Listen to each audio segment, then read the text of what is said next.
Hello dear students, so welcome back to our channel all about NCERT.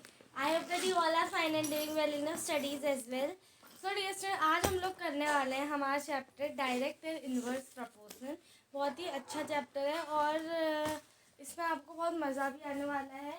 तो ये video आप and तक ज़रूर देखना जिससे कि आपके जो सारे इस टॉपिक से रिलेटेड कॉन्सेप्ट हैं वो क्लियर हो जाएँ। डायरेक्ट एंड इन्वर्स प्रपोर्शन काफ़ी अच्छा चैप्टर है जिसमें आप लोग मतलब बहुत सारे क्वेश्चंस करोगे और इसमें आपको क्वेश्चंस में मज़ा भी आने वाला है क्योंकि ये चैप्टर बहुत अच्छा है। तो चलिए डियर स्टूडेंट इस चैप्टर को स्टार्ट करते हैं। बट उससे पहले डायरेक्ट एंड इनवर्स प्रपोर्शन आपके लिए नया चैप्टर है, लेकिन जब भी आप कॉमनली बात करते हैं तो आप ऐसे बोलते हैं ना कि ये चीज़ तो डायरेक्टली उससे प्रपोर्शन है, अरे ये तो इन्वर्सली प्रपोर्शन है, बिल्कुल है ना। तो आखिर ये जो शब्द आप यूज़ करते हैं इनका मतलब क्या होता है, कभी आपने सोचा है? तो आज हम लोग इस चैप्टर में पढ़ने वाले हैं डायरेक्ट एंड इनवर्स प्रपोर्शन और इससे रिलेटेड क्वेश्चंस करेंगे, एक्सरसाइज भी करेंगे एक। तो डियर स्टूडेंट यहाँ पे आज आपको पूरा टॉपिक क्लियर होना चाहिए क्योंकि direct and inverse proportion dear student आपकी बाद की क्लासों में बहुत काम आता है क्योंकि इससे ही आप लोग प्रॉब्लम सॉल्विंग बहुत इजीली कर लेते हैं। क्योंकि अगर आपको डायरेक्ट एंड इनवर्स प्रपोर्शन नहीं आता तो आप लोग आगे जाके बहुत सारी चीज़ें क्वेश्चन ऐसे होते हैं जो कि आप सॉल्व नहीं कर पाते हैं। तो डायरेक्ट एंड इनवर्स प्रपोर्शन एक ऐसा टॉपिक है जो आपको अभी से क्लियर करना होगा, ठीक है।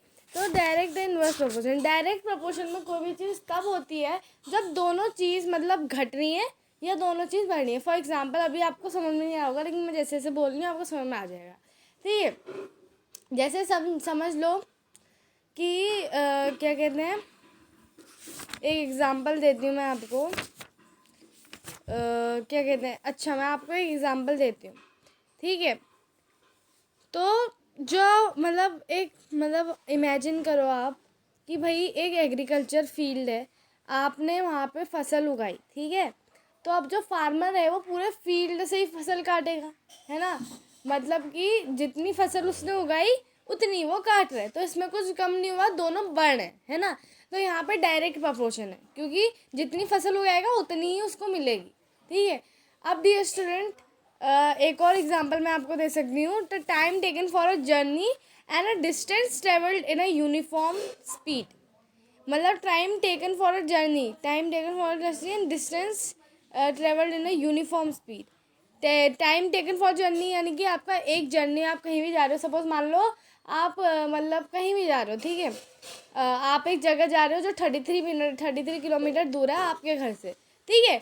और आप एक यूनिफॉर्म स्पीड में जा रहे हो, यानी कि आप यूनिफॉर्म स्पीड यानी कि आपकी स्पीड हर समय बढ़ नहीं रही है, वो एक ही स्पीड में आप जा रहे हो। तो इसका मतलब ना स्पीड बढ़ रही है ना आपकी डिस्टेंस, जो आपको जहाँ डेस्टिनेशन में जाना है उसका टाइम वो बढ़ रहा है, दोनों एक साथ ही बढ़ रहे हैं। दैट मीन्स यहाँ पे भी क्या है, डायरेक्ट प्रपोर्शन है। अब मैं इन्वर्स प्रपोर्शन का एग्जाम्पल देती हूँ, आपको अच्छे से समझ में आ जाएगा। मान लो that number of workers and the time taken to complete the work. How, अगर आप लोग नंबर ऑफ वर्कर इंक्रीज करोगे तो जो आपका टाइम वर्क को कंप्लीट करने में लगता है वो कम हो जाएगा, है ना। आप ज़्यादा जल्दी काम कंप्लीट करवा सकते हो। सपोज मान लो आप एक ऑफिस में इंचार्ज हो और आपके ऑफिस में करते हैं काम 2 वर्कर्स, और 2 वर्कर्स काम करते हैं और आपके पास है कम से कम, आपके पास बहुत सारा काम है, ठीक है। तो 2 वर्कर्स उस काम को करने के लिए कम से कम दिन लेंगे, बहुत ज़्यादा मतलब दिन लेंगे।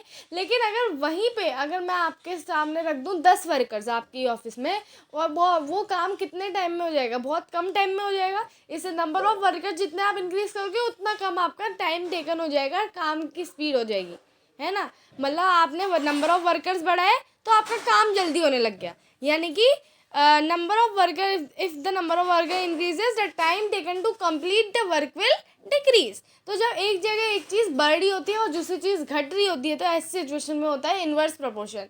वहीं पे एक जगह जब दोनों चीज़ बढ़ रही होती है तो इसमें होता है डायरेक्ट, और दोनों चीज़ घट रही होती है तो इसमें होता है डायरेक्ट प्रपोर्शन, ठीक है।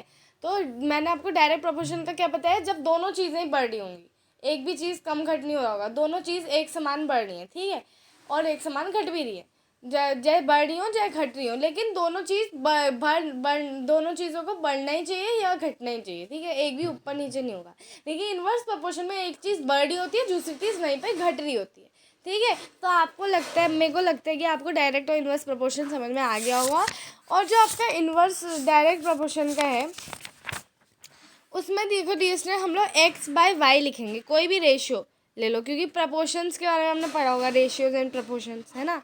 वैसे ही आपका इस एक्स बाय वाई ले लो आप, तो इसमें इजिकल टू के जो होता है आपका एक पॉजिटिव नंबर होता है, के आपका एक कांस्टेंट होता है, ठीक है। तो ऐसे करके आप निकाल सकते हो, ठीक है। इसमें जो होता है then X and Y are said to be very directly, in such case y1 and y2 are the values of y and x1 and x2 are the values of x, क्योंकि जब भी आप प्रपोर्शंस की बात करते हो, proportion क्या होता है, x by Y is equal to X by Y. तो यहाँ पे 2 x बाय वाई हो, और उनका x बाय वाई का आंसर क्या आएगा, क्या आएगा आपका, के होता है आपका एक कांस्टेंट। तो ये चीज़ें आपको समझने की ज़रूरत नहीं है, आपको मैंने बेसिक चीज़ समझा दी डायरेक्ट प्रपोर्शन की, कि आपकी एक चीज़ अगर दोनों चीज़ बढ़ रही होंगी या दोनों चीज़ घट रही होंगी, इसमें ऐसा नहीं होगा कि एक चीज़ बढ़ रही है एक चीज़ घट रही है। डायरेक्ट प्रपोर्शन में आपका या तो दोनों चीज़ें बढ़ रही होंगी या तो दोनों चीज़ें घट रही होंगी, लेकिन इन्वर्स प्रपोर्शन में आपका एक चीज़ बढ़ती है, दूसरी चीज़ वहीं पर घटती है। तो ये आपको क्लियर हो जानी चाहिए बात ये स्टूडेंट, ठीक है। इतना ही याद रखो, बाकी आपको फॉर्मूले के वगैरह कुछ याद करने की ज़रूरत नहीं है, जितना मैंने बताया उतना ही याद आपको करना है, ठीक है। तो चलिए इसमें हम मूव ऑन करते हैं हम लोग इसके एग्जाम्पल्स की तरफ भी, और साथ ही साथ हम लोग जाएंगे एक्सरसाइज की तरफ भी, लेकिन हम लोग अभी डायरेक्टली मूव ऑन कर रहे हैं एक्सरसाइज की तरफ, बिकॉज आपकी जो इसमें एक्सरसाइजेज हैं वो काफ़ी इंटरेस्टिंग और अच्छी हैं, ठीक है। तो एक्सरसाइज करेंगे फिर हम लोग, ठीक है, आगे बढ़ेंगे। तो यहाँ पे मेरी सबसे पहले एक्सरसाइज 13.1 एक्सरसाइज आ चुकी है यहाँ पे। अब यहाँ 13.1 एक्सरसाइज में क्या है, 13.1 एक्सरसाइज में आपको यहाँ पे दे रखे हैं, following are the car parking charges near a railway station up to, ठीक है। तो नियर अ रेलवे स्टेशन में आपको यहाँ पे दिए गए हैं following are the car charges, ठीक है। तो अब यहाँ पे कह रहा है check if the parking charges are in the direct proportion to the parking time, direct proportion to the parking time. तो ये हमें चेक करना है डायरेक्ट प्रपोर्शन में है कि नहीं है, direct proportion to the parking time. 4 घंटे तो 60 रुपीज़ आ रहा है, 8 घंटे तो 100 रुपीज़ आ रहा है। मतलब ये नोटिस करा चीज़ कि जैसे जैसे टाइम बढ़ रहा है वैसे वैसे पैसा भी बढ़ रहा है, तो इसका मतलब ये डायरेक्ट प्रपोर्शन में हमने यूँ निकाल दिया। बट लेकिन आपकी एनसीईआरटी बुक के हिसाब से हमें इसको फॉर्मूले से क्लैरिफाई करना पड़ेगा, जो कि मैंने आपको बताया था अभी, X by Y is equal to K, and K is a constant value, ठीक है। तो कांस्टेंट अब आप क्वेश्चन करेंगे तो आपको ज़्यादा अच्छी तरह समझ में आ जाएगा, इतनी चिंता करने की ज़रूरत नहीं है इस पर, ठीक है। तो यहाँ पे है सबसे पहले हमारे पास, हम लोग जब भी ऐसे क्वेश्चंस करते हैं तो हमें एक, ठीक है। तो इसमें देखो हम लोग सबसे पहले लिखेंगे नंबर ऑफ आवर्स, ठीक है, नंबर ऑफ आवर्स, एंड यहाँ पे लिखेंगे मनी टेकन, ठीक है। जब भी आप डायरेक्ट और इनवर्स प्रपोर्शन के क्वेश्चन करते हैं, हम लोग आपको यही रिकमेंड करते हैं कि इनमें टेबल बना लिया करो। टेबल बना के क्या होता है, आपके लिए बहुत ईजी हो जाता है चीज़ों को करना, ठीक है। तो यहाँ पे डायरेक्ट प्रपोर्शन में आपका एक एडवांटेज होता है, वो एडवांटेज है कि आप इसमें क्या कहते हैं, यूनिटरी मेथड से भी आंसर निकाल सकते हो। यूनिटरी मेथड वो मेथड होता है जिसमें आप पहले डिवाइड करके 1 की वैल्यू निकालते हो, देन मल्टीप्लाई करके और चीज़ों की वैल्यू निकालते हो, ठीक है। Check if the parking charges के बारे में बात कर रहे हैं, are directly proportion to the parking time, क्या ये डायरेक्टली प्रपोर्शन है क्या नहीं है, यही हमें चेक करना है बेसिकली इस क्वेश्चन में, ठीक है। जैसे यहाँ पे 4 घंटे का दिया है 60, 8 घंटे का 100 दिया है ना, तो ऐसे ऐसे करके इन्होंने प्राइसेस बढ़ा रखे हैं। तो हमसे ये पूछ रहे हैं कि जो पार्किंग चार्जेस हैं क्या ये डायरेक्टली प्रपोर्शन है पार्किंग टाइम से। अब देखो हम लोग क्या लिखेंगे, सबसे पहले इसमें हमें टेबल बनाने की ज़रूरत नहीं है। अब इसमें 5 दे रखे हैं हमें 4 आवर्स, 4 आवर्स का दिया है 60 रुपीज़, 8 आवर्स का दे रखा है 100, 12 आवर्स का दे रखा है 140, 24 आवर्स का दे रखा है 180, है ना। तो अब देखो मैं लिखूंगी 4/60, क्योंकि मैंने बताया था आपको X by Y is equal to K, आपका एक कांस्टेंट आना चाहिए, और वैसे ही करके आपका धीरे धीरे कांस्टेंट आना चाहिए, ठीक है।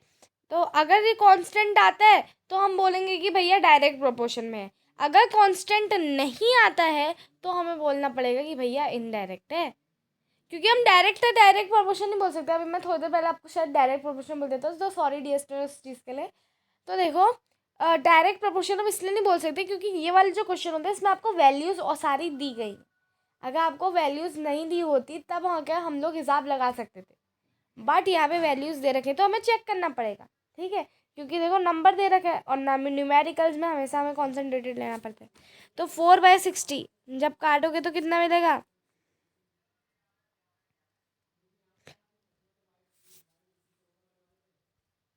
अच्छा, इन्होंने कहा कि parking charges are directly proportion to parking time. तो इसका मतलब पहले 60 लिखेंगे उसके बाद 40, तो ये हो जाएगा 15। फिर देखो यहाँ पे आ रहा है 100, 100/8, 100/8 करेंगे तो कितना आंसर आएगा?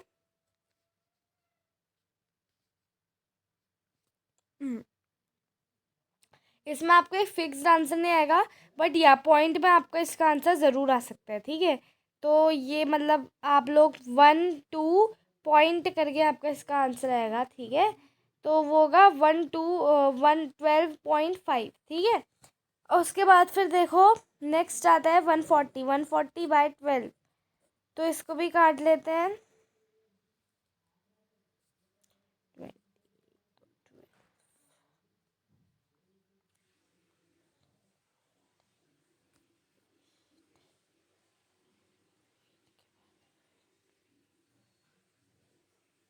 तो इसमें भी रजिस्टर आपका आपका पॉइंट में आएगा, क्योंकि देखो 14 तो 1 से कट जाएगा, 12 तो ये हो जाएगा 2 और फिर 0 आ गया, 20 आ गया। तो अब फिर से 1 जाएगा, उसके बाद फिर आप लिखोगे 12 तो आपको मिलेगा 8 और देन आपको पॉइंट लगाना पड़ेगा 80।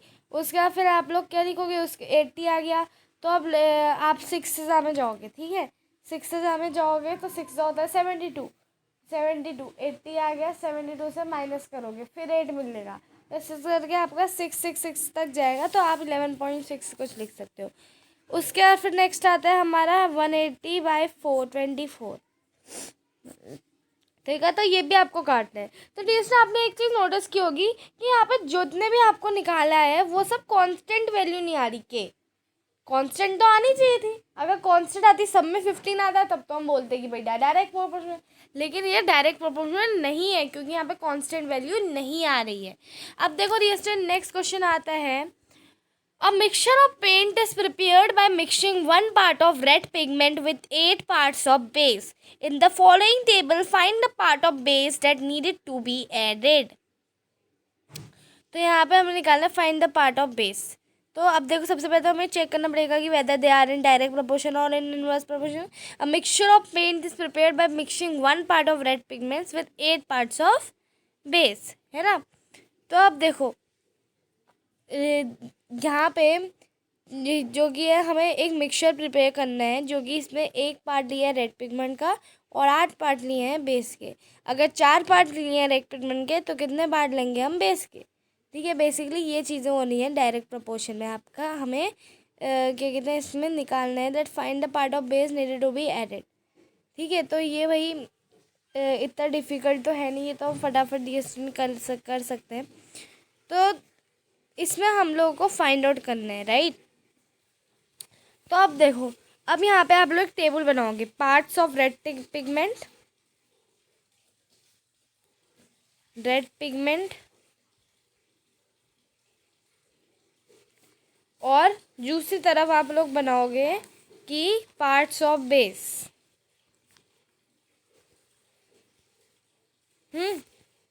तो यहाँ पे 1 आ गया, 1 और यहाँ पे है आपका 8।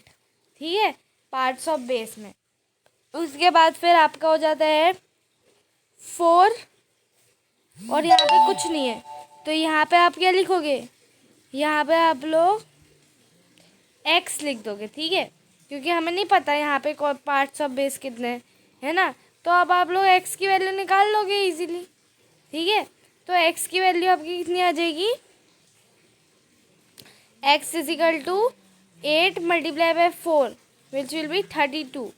तो इसका मतलब यहाँ पे 8, यहाँ पे क्या आएगा 4 के बगल में यहाँ पे आएगा 32। फिर यहीं ऐसे ही चलता है 7 और यहाँ पे फिर x 7 आ गया। तो अब भैया आप क्या करें, देखो अभी हमने निकाली x की 32 जो कि थी, यहाँ 4 के नीचे 32 आएगा, है ना। तो ऐसे ही हमें निकालना है दैट 7 के नीचे कितना आएगा, देन 20 के नीचे कितना आएगा, 8 पार्ट्स ऑफ बेस कर, ठीक है। तो मतलब इसमें आपको ज़्यादा कुछ नहीं करना है, इसमें आपको धीरे धीरे करके मल्टीप्लाई करना है, ठीक है डियर स्टूडेंट। तो अभी मैं आपको बताती हूँ कि आप इस क्वेश्चन को और इजीली कैसे कर सकते हैं। जैसे मैंने अभी आपको बताया टेबल वाला मेथड, कि जब भी आप लोग डायरेक्ट इनवर्स प्रोपोर्शन के ऐसे क्वेश्चंस में आते हैं तो आपको टेबल बनाना ज़रूरी होता है। टेबल बना के आप बहुत इजीली सॉल्यूशन निकाल लेते हैं। बेसिकली इसका लॉजिक ये है कि आप अच्छी तरह क्या कहते हैं टेबल बनाकर क्वेश्चन सॉल्व कर सकते हैं, ठीक है। अब जैसे यहाँ पे है, जैसे यहाँ पे हम लोग फिर से लेंगे कि 1 8, तो अब ये हो जाएगा 7 और x, ठीक है। अब इसमें फिर से वैल्यू निकाल दो तो ये हो जाएगी x इजिकल टू 56, है ना। उसके बाद फिर नेक्स्ट आता है डियर हमारा क्या कि 12। तो यहाँ पे 12 को क्या, यहाँ पे क्या आएगी 12 की वैल्यू, यहाँ पे 12 की वैल्यू आ जाएगी 96, है ना। उसके बाद फिर हमारा 20 आता है, 20 की वैल्यू कितनी आ जाएगी, 20 में आपकी आ जाएगी 160। तो यहाँ पे 500 बेस सारे हम लोग निकाल सकते हैं सिर्फ x मान के। तो बहुत सिंपल था डियर स्टूडेंट, काफ़ी इजी क्वेश्चन था ये। नेक्स्ट आते हैं in question number 2 above if the one part of red pigment requires 75 ml of base. तो अब ये कह रहा है कि if the one part of red pigment requires 75 ml of base, how much red pigment should we mix with the 1800 ml of base. तो अब ये कहता है one part of red pigment requires 75 ml of base. तो यहाँ पे सबसे पहले parts of red pigment, 2 column बनाओगे, पार्ट्स ऑफ रेड पिगमेंट लिखोगे एक कॉलम में, रेड पिगमेंट, और उसके बाद फिर लिखोगे ml of base, ml of base required. तो अब देखो ये कहते हैं 1 part require 75 ml। Now it says how much red pigment should we mix with 1800 ml of base। तो अब जो बेस वाला कॉलम है उसके नीचे आप लोग लिखोगे 1800 ml और रेड पिगमेंट के नीचे लिखोगे x। तो आप सॉल्व कर लोगे क्योंकि अब तो बहुत सिंपल है, लीनियर इक्वेशन बन गई। तो अब यहाँ पे इसको फटाफट हम लोग सॉल्व कर लेंगे। कैसे, ये हो जाएगा x is equal to 1800 divided by 75। तो ये हो जाएगा आपका, जब आप लोग अच्छी तरह कट करोगे इसको, let me do the calculation. तो x कितना आ गया आपका 24 आ गया। तो 24 red pigments you require for 1800 ml of base. तो ये बहुत ही सिंपल मैथड है जो कॉलम वाला मैं आपको बता रही हूँ। तो do it like this only. अब नेक्स्ट क्वेश्चन आता है मशीन, और ये मैंने कैसे करा, क्योंकि देखो डियर स्टूडेंट जब भी आप क्वेश्चंस करते हो ना तो आपको पहले पता होना चाहिए कि वो डायरेक्ट प्रपोर्शन में है या इनवर्स प्रपोर्शन में है। तो अब देखो ये जो क्वेश्चन है, a mixture of paint prepared by using 1 part of red pigment. तो इस क्वेश्चन में देखो आप लोग 1 पार्ट रेड पिगमेंट का डालोगे तो you need the parts of base also for making the mixture, right. So इसमें दोनों चीज़ें आपको बढ़ानी है, कोई भी घट नहीं रही है। अगर मैं पार्ट्स ऑफ बेस डाली तो रेड पिगमेंट घट नहीं रहा है, रेड पिगमेंट भी उतना ही डालना है और पार्ट्स ऑफ बेस भी उतना ही डालना है ना, मिक्सचर बनाने के लिए। उसके बाद सेकंड थर्ड क्वेश्चन में देखो आप 1 पार्ट ऑफ बेस रिक्वायर्स इतना। तो देखो 1800 ml ऑफ बेस, तो भाई 1800 ml ऑफ बेस में ऑब्वियसली रेड पिगमेंट बढ़ेगा, घटेगा तो नहीं, तो इसलिए यहाँ पे भी डायरेक्ट प्रोपोर्शन है। तो अब देखो फोर्थ वाला क्वेश्चन, अब machine is in a soft drink factories fill 840 bottles in 6 hours. 840 bottles भरती है 6 घंटे में, इन 6 आवर्स, ओके। अभी कहता है how many bottles will it fill after 5 hours, in 5 hours. तो अब देखो यहाँ पे भी 2 कॉलम बनाएंगे, number of bottles machine fills, machine fills, और दूसरी तरफ आप लोग क्या लिखोगे, दूसरी तरफ आप लोग लिखोगे टाइम टेकन।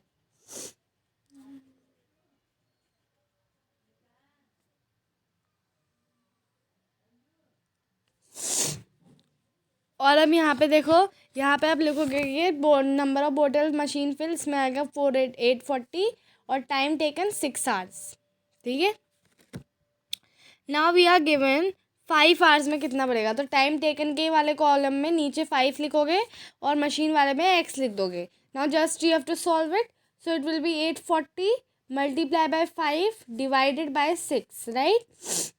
तो अब यहाँ पे 840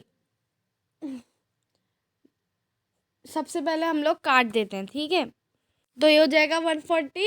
अब देखो 140 multiply by 5 will be how much, 5 sir 14 is 70, तो 700 बॉटल्स, क्योंकि ज़ीरो भी था ना, 140 था, 14 नहीं था, तो 700 bottles machine will fill in 5 hours. अब नेक्स्ट आता है a photograph of a bacteria and large 50। अब देखो ये वाला क्वेश्चन में देखो, मशीन वाले में मैंने आपको शायद बताया नहीं, इट इज़ डायरेक्ट। देखो जब भी आप डायरेक्ट प्रपोर्शन का बात करते हो ना डिस्टर, हम लोग कॉलम बना के करते हैं, but we need to find out that whether that particular thing is in the direct proportion और नॉट। सो अब देखो machine in the soft drink factories fill 840 bottles in 6 hours, यानी कि 840 बॉटल्स 6 आवर्स में भर रही है। So how many bottles will it fill in 5 hours, right. अब देखो, अब यहाँ पे डिक्रीज होगा, obviously it will be decrease. Now time decrease हो रहा है, तो यहाँ पे ऐसा नहीं कि बोटल्स की number of bottles is increasing, no, time is decreasing, the number of bottles is also decreasing. That means अगर दोनों चीज़ एक साथ डिक्रीज हो रही है, so it is a direct proportion. मैंने आपको समझाया भी था पहले, ठीक है। नेक्स्ट देखो dear, photograph of a bacteria and last 50,000 time attains a length of 5 centimeter as shown in the diagram. Okay, what is the actual length of the bacteria if the photograph is enlarged 20 times only? What will be the enlarged length? तब देखो एक bacteria की photograph है जो कि enlarge की गई है 50,000 times, attains a length of 5 centimetre, तो ये 5 सेंटीमीटर की लेंथ अटेन कर रही है, ठीक है। नाउ हमें फाइंड आउट करना है तो what is the actual length of the bacteria. फिर ये कह रहा है कि if photograph is enlarged 20 times only, what would be is enlarged length, ठीक है। तो अब देखो सबसे पहले आप दो कॉलम बनाओगे इसमें भी। पहला कॉलम तो आप लोग बनाओगे दैट इट्स enlarged लेंथ, सब पहला कॉलम डियर आप लोग बनाओगे enlarged लेंथ का,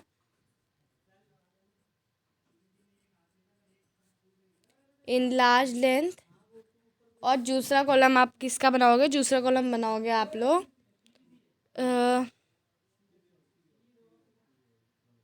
और लेंथ, ठीक है, लेंथ, ठीक है। एनलार्ज लेंथ कितनी है 50 टाइम्स 50,000 टाइम करा ना, तो 50,000 टाइम, और लेंथ कितनी हो गई थी उसकी 5 सेंटीमीटर हो गई थी।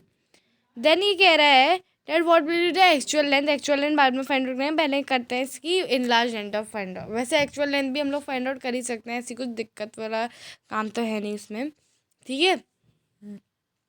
तो अब ये बोल रहा है that enlarged length since they are in the direct proportion, so we can find out that 20 times अगर उसको enlarge किया जाता है तो उसकी लेंथ क्या होगी, है ना। तो ये तो बहुत ही सिंपल है डियर स्टूडेंट्स, इसमें कुछ वाली बात है नहीं कि वही डिफ़िकल्ट है, बहुत बहुत सिंपल है ये क्वेश्चन आपका बेसिकली। तो यहाँ पे ये हो जाएगा 20,000 मल्टीप्लाई बाय 5 डिवाइडेड बाय 50,000, तो 0 से 0 कट हो जाएगा और उसका 5 से 5 कट, तो ये हो जाएगा 2 सेंटीमीटर, ठीक है। चलो ये तो निकल गया। अब हमें ये बतानी है that what will be the actual length of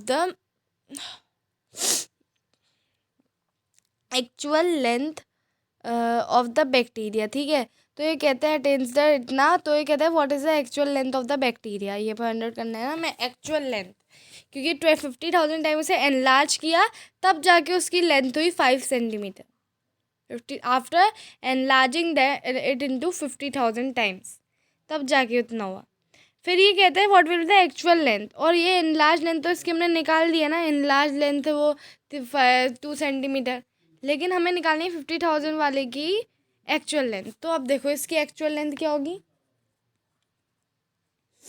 actual length of the bacteria, क्योंकि वो तो इनलार्ज करके हुआ, 50,000 टाइम उसे इनलार्ज करा वो, और तब जाके उसने 5 सेंटीमीटर का वो करा अटेन।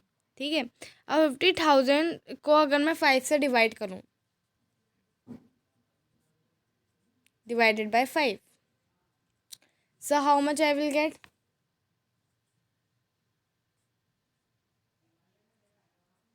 10,000, right? Now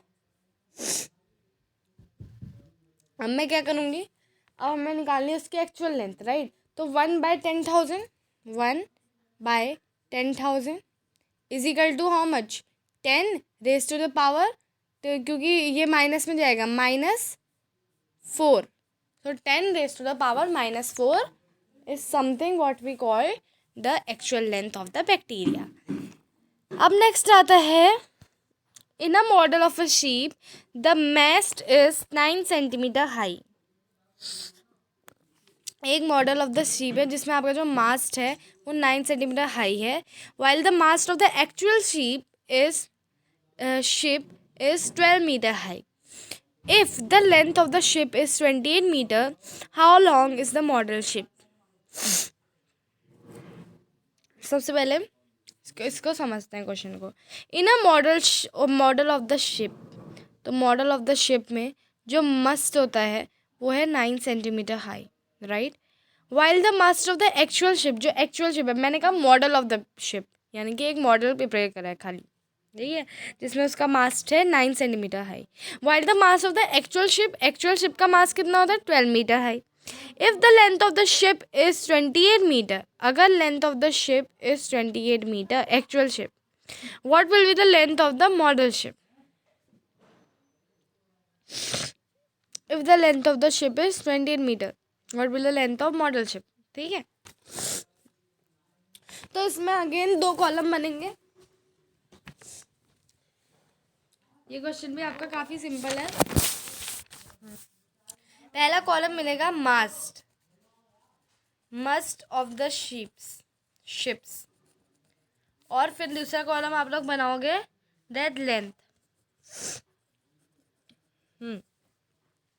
तो मस्ट तो हमें पता है एक 9 सेंटीमीटर, दोनों को कन्वर्ट कर लो, ठीक है, तो 9 सेंटीमीटर और ये भी मैंने कर दिया 1200 centimetre. Then length is 28 metre एक की। Now what will the length of model ship it is given, वो 28 मीटर दी गई है लेंथ, तो मैं इसको कन्वर्ट कर देती हूँ 2800 सेंटीमीटर, क्योंकि मैंने सारी सेंटीमीटर में करी है units, that is convert them all two centimetre. तो अब देखो ये हो जाएगा 2800 मल्टीप्लाई बाय 1200 बाय 9,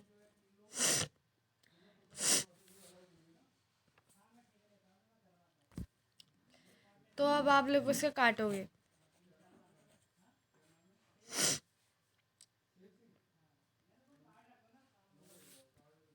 तो आंसर आ जाएगा डी स्टूडेंट 21, तो 21 centimetre is the answer. Then आपका नेक्स्ट क्वेश्चन है, suppose 2 kg sugar contains 10 multiply by 9 multiply by 10 की power 6 crystals. How many sugar crystals are there in first 5 kg of sugar and then second is 1.2 kg of sugars? So let's solve it together. So again इसमें same concept रहेगा as it is in the direct proportion. Yes dear student, तो यहाँ पे आपको कुछ नहीं करना था, ठीक है, और यहाँ पे ये क्वेश्चन आया था आपका कि 1 मिनट, तो यहाँ पे आपका एक क्वेश्चन आया था